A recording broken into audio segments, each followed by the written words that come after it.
মাননীয় মুখ্যমন্ত্রী 2013-14 সালে এই বাংলায় সংখ্যালঘুদের শিক্ষার ক্ষেত্রে উন্নয়নের জন্য 235টি আনএডেড মাদ্রাসাকে স্বীকৃতি দিয়েছিলেন, কিন্তু উনি এই মাদ্রাসাগুলোকে স্বীকৃতি দিয়ে কোনো দায়ভার নেননি।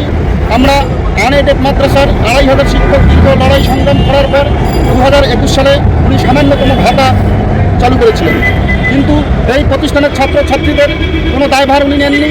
এমনকি এই প্রতিষ্ঠানের ছাত্রছাত্রীদের ন্যূনতম দুপুরের আহার মিড ডে মিল টুকুও দেওয়া হতো না।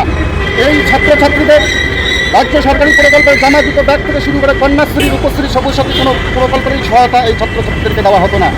তাই আমরা 235টি আনএডেড মাদ্রাসার সমস্ত ধরনের সংগঠন একসঙ্গে হয়ে আমরা সল্টলেক সিটি সেন্টার 1-এ অবস্থান বিক্ষোভে বসেছি অনির্দিষ্টকালের জন্য।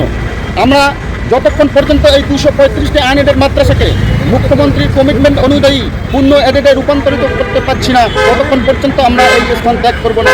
এর সাথে সাথে বাংলার সকল শুভবুদ্ধি সম্পন্ন নাগরিকদের কাছে আমি আবেদন করব, তার সাথে সাথে আনএডেড মাদ্রাসার যত শিক্ষক শিক্ষিকা শিক্ষাকর্মী রয়েছেন প্রত্যেকেই আহ্বান করব, আগামী 30শে ডিসেম্বর কালীঘাট অভিযানের আমরা ডাক দিয়েছি।